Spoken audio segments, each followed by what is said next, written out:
우리 주님의 평안이 우리 성도님들 위해 가득하기를 기원합니다. 주님 오셔서 심판해도 우리는 구원받은 백성에게 평안할 수 있습니다. 하나님께 영광을 돌립니다. 오늘은 전 세계 개신교회가 기념하는 종교개혁 499주년 기념주일입니다. 우리 지난 주일 또 지난 수요일 이 종교개혁을 생각하면서 우리가 말씀을 나누었습니다. 복음이 무엇인지, 그리스도가 누구이신지, 믿음이 무엇이고 구원받는다는 것이 무엇인지, 왜 우리가 받는 구원이 하나님의 은혜인지 하는 것을 말씀으로 생각해 보았습니다.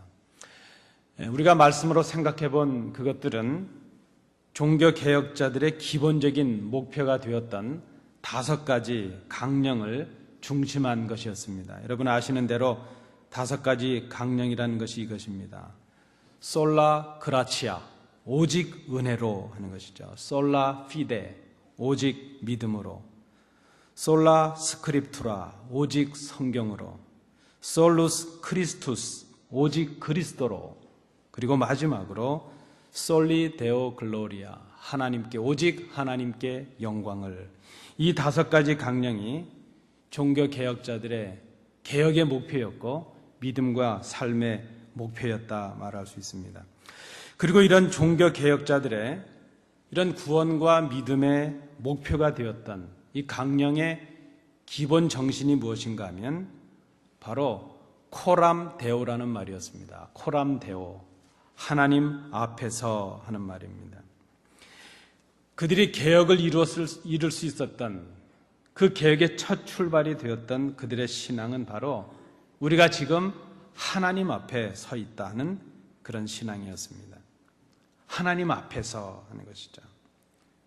하나님 보시기에 온전히, 하나님 앞에서 두렵고 떨리는 마음으로, 지금 나를 지켜보고 계시는 그 하나님을 두려워하는 마음과 그 자세로 하는 그런 의미가 있습니다. 바로 이 코람 데오라는 이 신앙이 종교개혁의 정신이 되었고 그들의 삶이 되었다 말할 수 있습니다. 오늘 함께 봉독하신 이 본문은 역대기라는 책에 속해 있습니다. 구약 성서 중에 열왕기서와 이 역대기라는 책은 이스라엘의 역사를 다루고 있습니다. 특별히 왕들을 다루고 있습니다. 이스라엘의 역사와 그 왕들이 어떤 통치를 했느냐 하는 것을 기록으로 남긴 책이 열왕기서와 역대기서입니다. 왕의 이름과 왕의 연대를 소개하고 그 왕들이 어떤 선행을 행했는지, 어떤 악행을 행했는지 하는 것을 기록하고 있습니다. 그런데 그 왕들이 행한 선과 악의 기준이 무엇인가 하면 하나님 보시기에 어떠했느냐 하는 것입니다.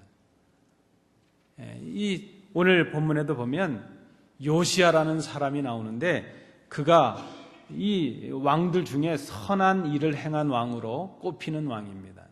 근데 그 요시야가 선한 왕이냐 아니냐, 하나님 앞에 선한 일을 했느냐 안 했느냐, 그 기준이 되는 것이 무엇인가 하면 사람들이 보기에 어땠느냐, 그것이 아니라 하나님께서 보시기에 어떠했느냐 하는 것입니다. 요시야라는 왕, 그는 이스라엘의 역사에 있어서 종교 개혁을 이룬, 교회의 개혁을, 신앙의 개혁을 이룬 훌륭한 왕으로 기억이 되고 있습니다. 여러분 아시는 대로 그는 유다 왕 아몬의 아들로 8세가 되는 때, 그저 8세면은 초등학교 들어갈 나이 아닙니까? 그때에 왕으로 즉위를 했습니다. 그리고 31년을 왕으로 다스렸습니다. 그는 성전을 재건하고 성전을 정결케 하고 그 성전을 수리하던 중에 발견한 율법의 책을 통해서 그 말씀을 중심으로 신앙의 개혁을 이루었습니다. 우상의 관습을 제거하고 우상들을 제거했습니다. 그리고 하나님을 진정으로 섬기는 그 유월절 절기를 회복했습니다. 열왕기상 23장 25절 말씀은 그의 모든 사적을, 그의 개혁을 한마디로 요약하고 있습니다. 열왕기상 23장 25절입니다. 요시야와 같이 마음을 다하며 뜻을 다하며 힘을 다하여 모세의 모든 율법을 따라 여호와께로 돌이킨 왕은 요시야 전에도 없었고 후에도 그와 같은 자가 없었더라 이렇게 기록하고 있습니다. 우리가 열왕기서의 어떤 평행 본문 22장이나 23장 또 지금 역대하서의 34장 이 내용들을 살펴보면 요시야가 개혁을 이뤘을 때 나이가 20세가 채 안 됐을 때입니다. 그런 어린 나이에도 불구하고 그는 이 개혁을 이루었습니다. 그가 어떻게 이런 개혁을 이루었을까? 그 단초가 될 만한 그가 개혁을 이룰 수 있었던 그 기초가 될 만한 한 구절이 오늘 본문에 기록되고 있습니다.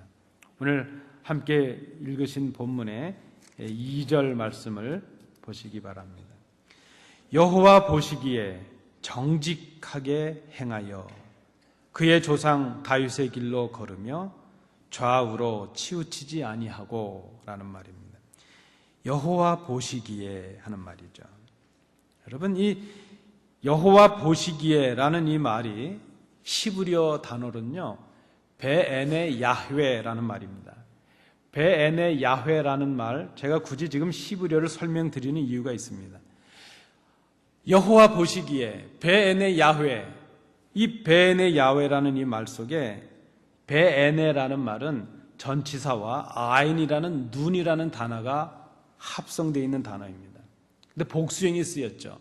그래서 단어 그대로만 우리가 직역을 한다면 하나님의 두 눈 안에 이런 뜻입니다. 여호와 보시기에 이 말은 하나님의 두 눈 안에 하는 것이죠. 요시야가 하나님의 두 눈 안에 있었다는 것입니다. 그것을 영어 성경은 이렇게 번역을 했습니다. In the sight of the Lord 이렇게 번역을 했습니다. 주님의 시야 안에 주님 보시기에 하는 것이죠. 우리 한글 성경 중에 공동 번역은 이 부분을 이렇게 번역을 했습니다. 야훼의 눈에 들게 하는 것이죠.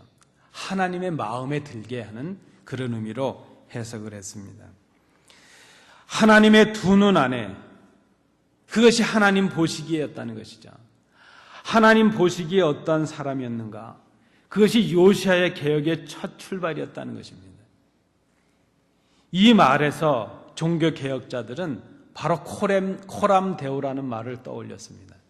하나님의 두 눈 안에, 하나님 보시기에, 하나님 앞에서 그것이 바로 개혁의 첫 출발이 되었다는 것입니다.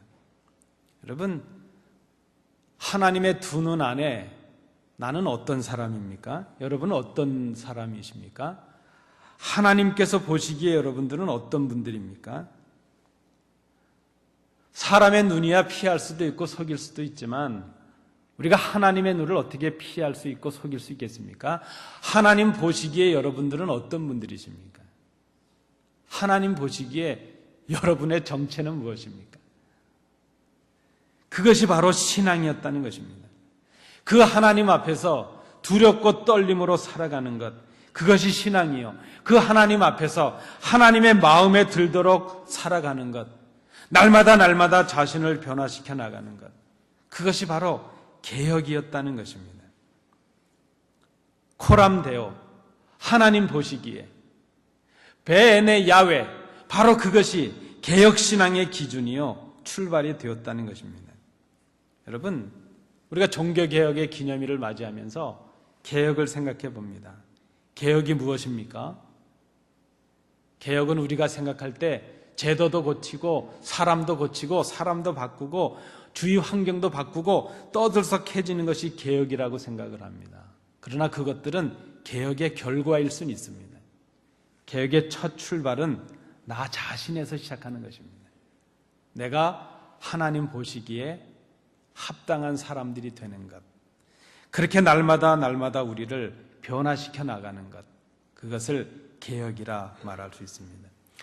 우리 장로교회는 리폼드 철치라 그래서 개혁교회 전통을 따르고 있습니다. 우리를 신학적으로 분류할 때는 우리 같은 교회를 개혁교회라 이렇게 말합니다. 우리가 개혁교회 후예들로서 개혁의 신앙의 그 전통을 이어가는 첫 출발이 무엇인가? 오늘 요시야가 했던 것처럼, 그리고 종교 개혁자들이 했던 것처럼 하나님 보시기에 우리 자신들을 정직하게 세우는 것입니다.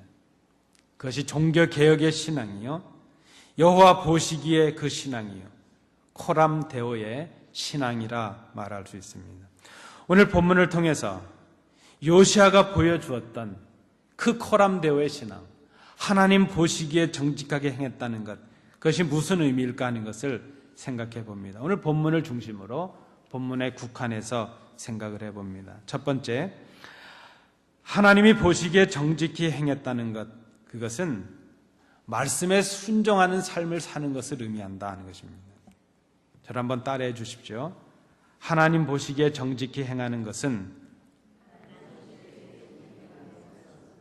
말씀에 순종하는 삶을 사는 것이다.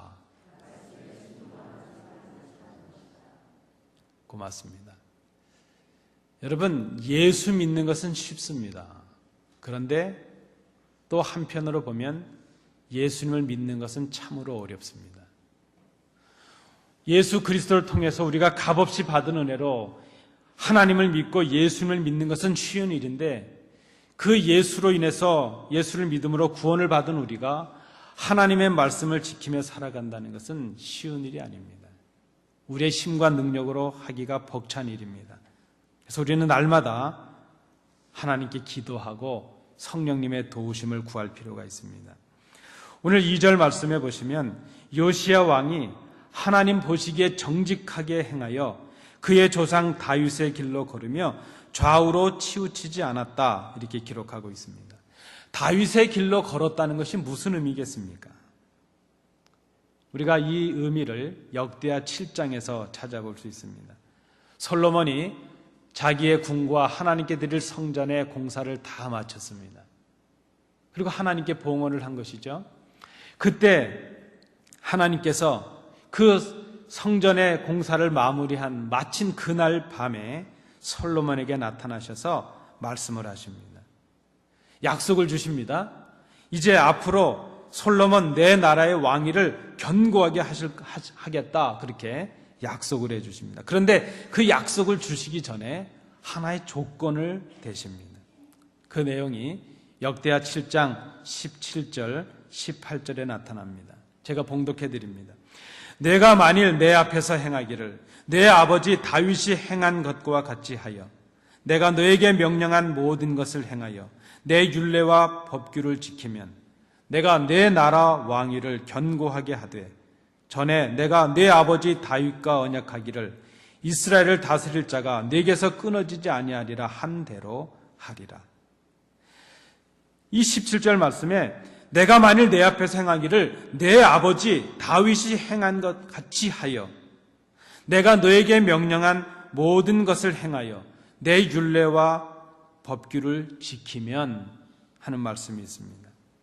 그래서 다윗의 길로 걸었다 하는 그것은 하나님께서 명령하신 모든 것을 행하고 하나님의 율례와 규례를 지켰다는 의미죠. 요시아가 다윗의 길을 걸었다, 그 말의 의미가 무엇입니까? 하나님이 명령하신 그 말씀을 순종했다는 것입니다. 하나님의 명령과 하나님의 율례와 하나님의 규례를 지켰다, 그 말이죠. 또 좌우로 치우치지 아니했다 하는 이 말의 의미도 무엇이겠습니까? 하나님의 말씀을 자신의 신앙과 삶의 기준으로 삼아서 자신의 판단과 행함의 기준으로 삼아서 하나님을 향해서 그 말씀을 지킴에 있어서 신실했다는 것입니다. 하나님의 말씀을 지킴에 있어서 좌우로 치우치지 않았다는 것입니다. 그 말씀의 중심을 성실하게 충성스럽게 지켰다는 것이죠. 그것이 좌우로 치우치지 않았다는 것입니다. 그건 역시 한마디로 정리하면 하나님의 말씀에 순종했다는 그런 의미의 말씀이죠. 여러분, 우리가 하나님의 말씀을 순종하며 살아간다는 것 쉽지 않습니다. 마음은 원인데 우리 육신이 참 약합니다. 그런데 오늘 성경은 우리에게 이렇게 말씀합니다. 하나님 보시기에 정직하게 행하는 것, 하나님의 두 눈 안에 있는 것, 하나님 앞에서 살아가는 것, 코람 데오의 신앙, 그 개혁의 신앙, 그것이 무엇인가? 그것은 하나님의 말씀을 내 삶의 중심에 놓고 내 삶에, 내 판단에, 내 사고의 기준으로 삼고 그 하나님의 말씀을 순종하며 사는 것, 그것이 하나님 보시기에 정직하게 행하는 것이라 하는 것입니다. 여러분, 무엇이 개혁입니까? 무엇이 개혁의 신앙입니까? 하나님의 말씀이 내 삶의 중심이 되는 것입니다. 하나님의 말씀을 지키는 것입니다. 그것이 신앙입니다. 그것이 개혁입니다.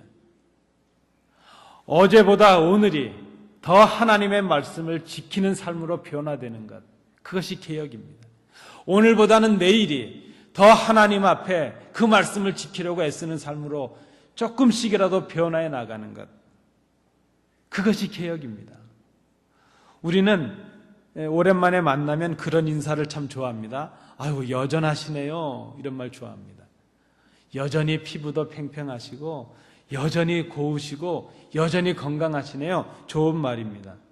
아유, 당신의 신앙이 여전하시네요. 그건 욕입니다, 여러분. 우리의 신앙은 어제보다 오늘이 나아야 됩니다. 그것은 다른 사람과 비교할 일이 아닙니다. 하나님 앞에서, 하나님의 두 눈 앞에서, 베에네 야훼 호람데오 하나님 앞에서 내가 지금 어제보다 다른 내 모습을 얼마나 갖춰가고 있느냐, 얼마나만큼 변화시켜 나가고 있느냐, 그것이 개혁일 수 있다 하는 것입니다. 하나님 보시기에 정직하게 행하는 것, 그것은 하나님의 말씀을 순종하는 삶을 말합니다. 그래서 개혁은 밖으로부터 시작하는 것이 아니라 안으로부터, 내 심령으로부터 시작하는 것입니다.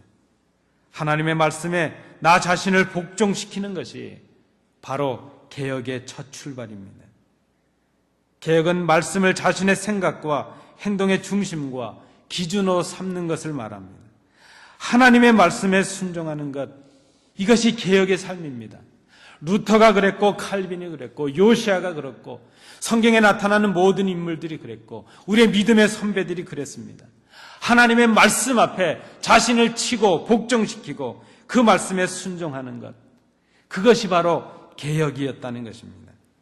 하나님의 말씀을 중심으로 살아가는 삶, 그것이 바로 오늘 이 시대에 필요한 코람데오의 여호와 보시기에 바로 그 신앙일 수 있다는 것입니다. 두 번째, 우리가 요시아를 통해서 발견할 수 있는 개혁신앙의 한 모습이 바로 이것입니다. 하나님 보시기에 정직히 행한다는 것은 예배를 회복하는 삶을 사는 것을 말합니다. 이번에도 한번 따라해 주십시오. 하나님 보시기에 정직히 행하는 것은 예배를 회복하는 삶을 사는 것이다. 고맙습니다. 오늘 3절을 보십시오. 요시아가 그가 왕이 된 지 8년째 되던 해, 그의 나이 16세가 되던 때입니다. 그때 다윗의 하나님을 찾았다 이렇게 기록합니다. 이전 성경에서는 다윗의 하나님을 구했다 이렇게 말하죠. 그리고 8절 말씀에 보면 하나님을 찾은 그의 구체적인 행위는 성전을 재건하는 것이었습니다. 무너진 성전을 수축하고 수리하는 것이었습니다. 그리고 성전을 정결하게 하는 것이었습니다. 이것이 무엇을 의미합니까? 하나님을 향한 신앙과 예배 회복을 의미하는 그런 말이라 하는 것입니다. 하나님 앞에서 정직히 행하는 것이 무엇입니까? 하나님을 바르게 신앙하는 것을 말합니다. 하나님을 향한 바른 신앙은 하나님께 바르게 예배하는 것을 의미하는 것입니다. 여러분, 무엇이 개혁입니까? 우리의 예배를 회복하는 것이 개혁입니다. 하나님께 온전히 예배하고 바르게 예배하는 것, 그것이 하나님 보시기에 정직하게 행하는 것입니다. 그것이 개혁입니다. 당시의 로마 카톨릭 교회는 예배를 특정인들의 소유물로 전락을 시켰습니다. 예배를 형식적인 것으로 만들어 버렸습니다. 하나님의 말씀을 사제들만 소유하고 소수의 사제들만 소유하고 개인들이 갖지 못하도록 했습니다. 개인들이 지금처럼 이 말씀을 소유하거나 읽는 것을 엄격하게 금했습니다. 사람들이 읽지도 못할 라틴어로 만들어 놓고는 아무도 읽지 못하게 했습니다. 루터가 바로 이 말씀을 그 당시에 독일어로 번역한 것, 이것이 개혁의 첫 출발이 되었습니다. 왜 그들이 하나님의 말씀을 읽지도 못하게 하고 성경책을 갖지도 못하게 했을까? 하나님의 말씀을 사사로이 해석하는 것을 금하게 하기 위해서 그렇게 했다는 것입니다. 우리는 지금 하나님 앞에 마음껏 기도합니다. 그러나 그때에는 사제들의 중보 없이는 하나님께 기도도 하는 것을 금했다는 것입니다. 왜 그랬겠습니까?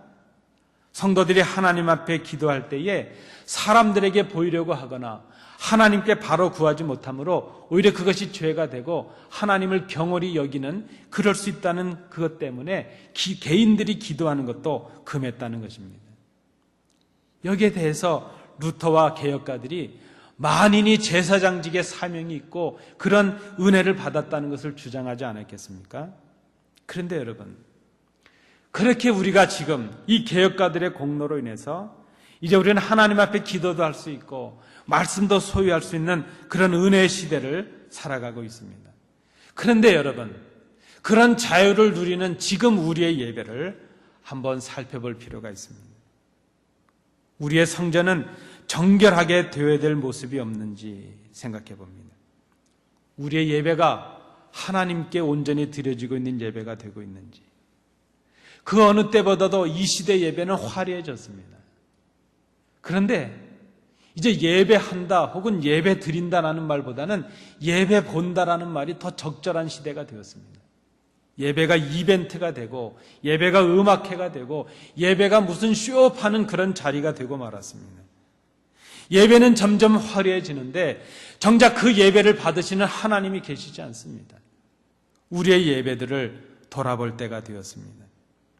우리는 하나님께 찬양도 드리고 하나님께 기도도 드리고 하나님께 예물도 드리면서 예배하고 있습니다. 근데 우리가 그 예물을 하나님께 드리는 예물로 최선을 다해서 드리고 있는지, 그저 사람들에게 드리고 있는지 우리 스스로 생각해 볼 필요가 있습니다. 우리는 하나님께 기도하고 있습니다. 이 기도를 사람 들으라고 하는지 하나님께 우리의 중심으로 기도하고 있는지 우리의 기도들을 돌아볼 때가 되었습니다. 설교가 하나님의 말씀으로 전해지고 있는지, 오늘 우리 찬양대가 찬양을 했는데 이 찬양이 그저 우리의 흥을 돋구는 감상으로 끝나고 있는지, 진정 우리의 마음과 정성을 다해 우리를 대표해드리는 찬양으로 우리도 같은 마음으로 찬양하고 있는지, 여러분, 그런 면에서 의미가 있습니다. 제가 한국에 있을 때 그 성공회, 캐토릭과 개신교의 중간의 형태를 가졌는데 그 성공회를 발제하고 레포트를 내는 것 때문에 거반 한 달 동안을 제가 성공회 미사를 참여한 적이 있었습니다. 그 중에 한 가지 기억돼야 될 것이 있는데, 우리 개신교가 형식과 허례를 배격한다는 면에서 예배 의식들을 너무나 많이 배격해 버렸다는 것입니다. 하나 주목할 것은 찬양대가 찬양할 때 온 회중들이 함께 일어나서 찬양하는 것입니다.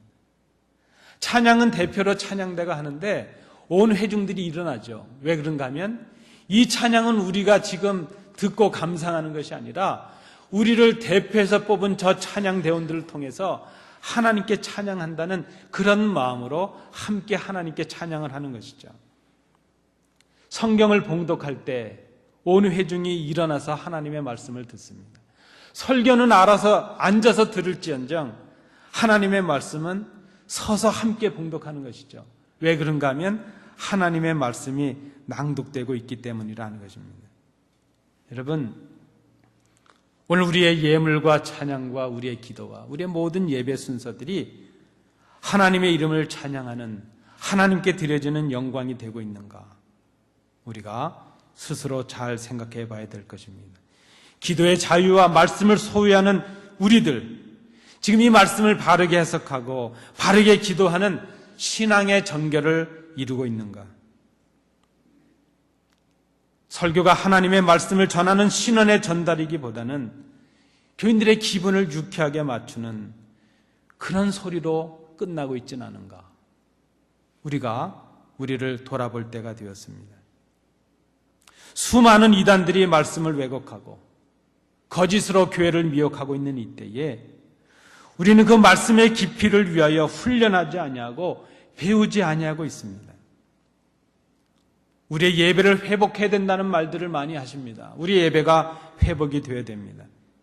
근데 그 의미의 첫 번째는 우리의 기분을 좋게 하는 예배, 우리를 기쁘게 하는 예배, 우리의 눈에 보기에 만족한 예배가 아니라 하나님 보시기에 만족한 예배, 하나님 보시기에 영광을 거두실 만한 예배, 하나님께 온전히 드려지는 예배, 하나님께 온전히 헌신되는 예배, 하나님의 임재를 모시는 예배, 그 예배의 회복이 시급함을 우리가 생각해야 될 것입니다. 요시아가 이것을 회복했다는 것입니다. 하나님께 영광이 되고 하나님 기뻐하시는 예배를 드리기에 힘썼습니다. 종교개혁가들이 이것을 위해서 교회를 개혁하고 예배를 개혁했습니다. 예배가 소수 사제들의 점유물이 아니라 하나님과 교통하는 하나님의 임재의 장이요, 하나님의 구원의 역사를 경험하는 하나님의 위로의 사건이요, 그리스도와 만나는 구원의 사건인 것을 그들이 경험하게 하기 위해서 이 예배를 정결케 하고 예배를 개혁했다는 것입니다. 여러분, 예배 개혁은 교회 정결과 성도들의 정결을 통해서만이 가능합니다. 예배를 회복하는 것이 하나님 보시기에 정직히 행하는 것입니다.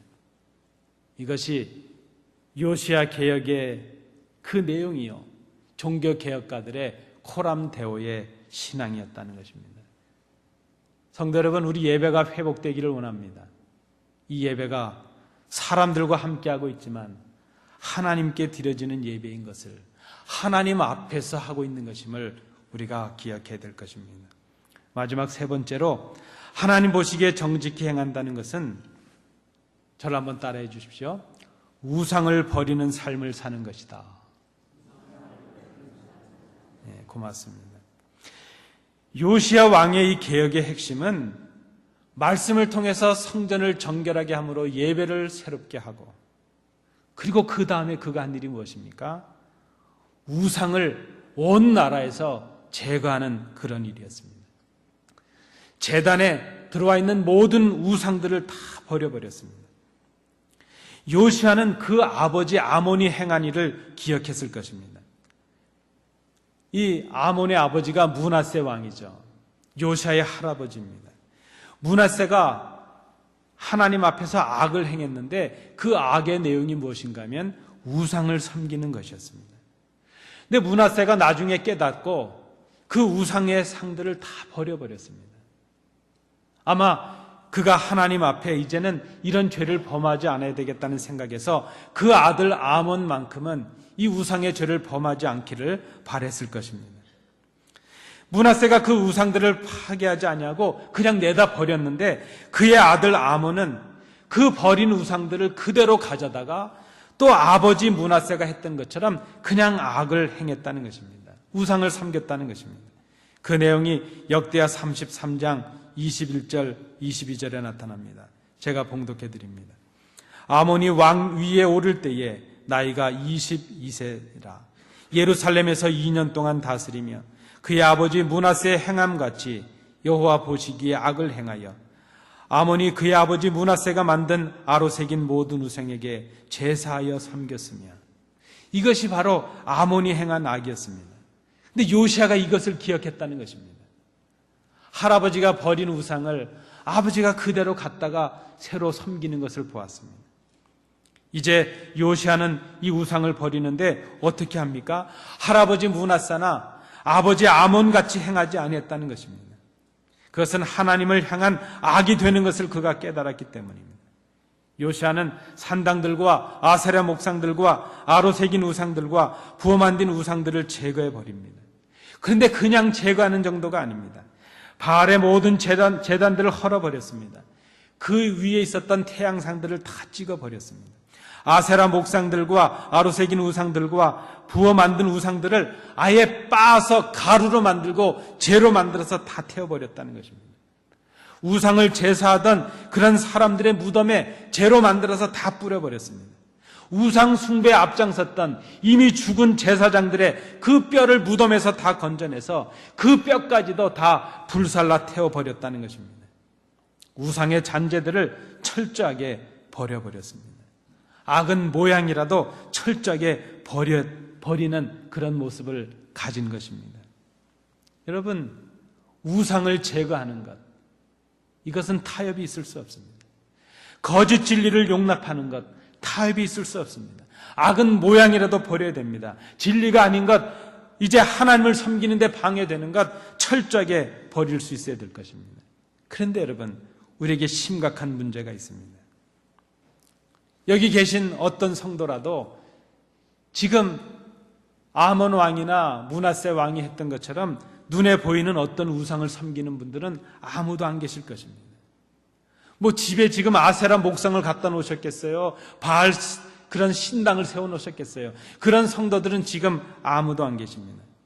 그런데 진짜 우리에게 우상은 눈에 보이지 않는 우상을 섬기는 것이 문제라는 것입니다. 무엇이 우상입니까? 하나님보다 더 사랑하는 것이 우상입니다. 무엇이 우상입니까? 지금 내가 하나님보다 더 의지하는 것, 그것이 우상입니다. 무엇이 우상입니까? 지금 내가 하나님보다 더 관심 두고 있는 것, 그것이 우상일 수 있다는 것입니다. 그것이 돈일 수도 있고 명예일 수도 있습니다. 자식일 수도 있고 이성일 수도 있습니다. 아니, 나 자신일 수도 있습니다. 하나님보다 귀하게 생각하는 것, 그것이 바로 우상입니다. 그리고 또 하나, 우리에게 치명적인 우상이 있는데, 보이지 않는 하나님을 내가 만들어 놓고 그 하나님을 하나님처럼 섬기는 우상이라는 것입니다. 여러분, 이것이 무슨 말입니까? 살아계신 하나님, 우리를 위해 독생자를 보내주셨던 그 실존하신, 지금 우리의 임재와 함께 계시는 그 하나님이 아니라 내 필요에 따라서 그저 내가 원해서 만들어 놓은 그 하나님을 만들어 놓고 그분을 하나님처럼 섬기는 그 우상이야말로 가장 큰 심각한 우상이라는 것입니다. 내가 만든 하나님, 나를 위해서 도움을 주고 나의 필요를 채워주는 가짜 하나님을 내 마음속에 만들어 놓고 그 허상을 하나님처럼 섬기고 있지는 않은지 우리의 신앙을 돌이켜 봐야 될 것입니다. 여러분, 무엇이 개혁입니까? 하나님 아닌 것을 하나님처럼 섬기는 것을 버리는 것, 그것을 가루로 빻고 태워서 없애버리는 것, 철저하게 버리는 것, 그것이 하나님 보시기에 정직히 행하는 것이요, 그것이 이 시대에 필요한 개혁의 신앙일 수 있다는 것입니다. 요시아가 바로 그것을 행했습니다. 종교개혁가들이 했던 것이 바로 이것이었습니다. 이것이 우리의 신앙의 전통이 된, 오늘 우리의 신앙의 근간이 되고 있는 코람데오의 신앙이라 말할 수 있습니다. 여러분, 종교개혁의 이 주일을 맞이하면서 우리의 신앙을 돌아볼 수 있기를 원합니다. 우리는 오늘 우리가 하나님 앞에 서 있음을 생각해야 될 것입니다. 우리는 보이는 사람들 앞에 우리 자신을 세웁니다. 그런데 보이지 않는 하나님의 눈을 의식하지 않습니다. 베에네 야훼, 하나님의 두 눈이 우리를 지금 보고 계신다는 것입니다. 시편 94편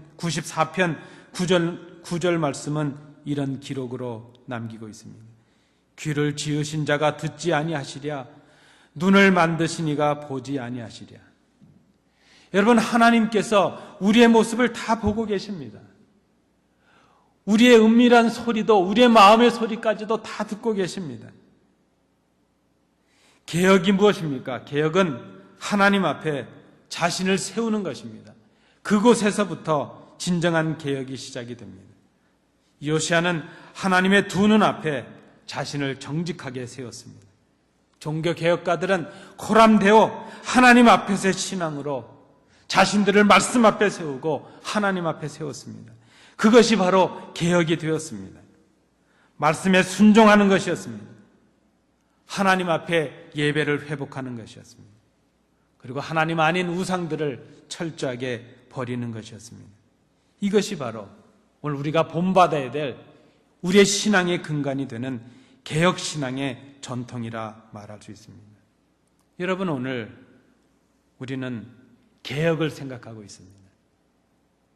우리는 오늘보다 내일이 나아지는 삶을 살아야 될 것입니다.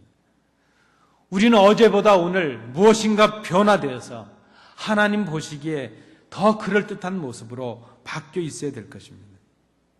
이것이 주님 오시는 그날까지 계속되어야 될 것입니다. 우리는 하나님 앞에서 날마다 새로워져야 되기 때문입니다. 그것이 신앙입니다. 그것을 하나님께서 기뻐하십니다. 주님 오시는 그날까지 하나님 앞에 우리 자신을 세우는 것입니다. 코람데오, 하나님 앞에서 베네 야훼, 하나님 보시기에 정직히 행하는 것, 그것이 이 시대에 필요한 개혁의 신앙일 수 있습니다. 이 말씀 앞에 우리 자신을 세우시고 하나님 앞에 우리 자신을 세우시는 우리 복된 성도들 되시기 바랍니다. 기도합니다. 은혜로우신 아버지 하나님, 종교개혁가들의 신앙의 전통을 우리가 생각합니다. 그들의 개혁은 하나님 앞에 자신을 세움으로 시작을 했습니다. 요시야의 개혁을 우리가 살펴보았습니다. 베네 야훼, 여호와 보시기에 정직히 행하는 것, 그것이 바로 개혁의 시작이었습니다. 오늘 우리가 더 나은 내일을 위하여 오늘 하나님의 말씀 앞에 순종하고 우리의 예배를 회복하고 우상을 철저하게 버려버리는 하나님 앞에서의 신앙으로 새롭게 회복되는 저희들이 되게 하옵소서. 예수님 이름으로 기도하옵나이다. 아멘.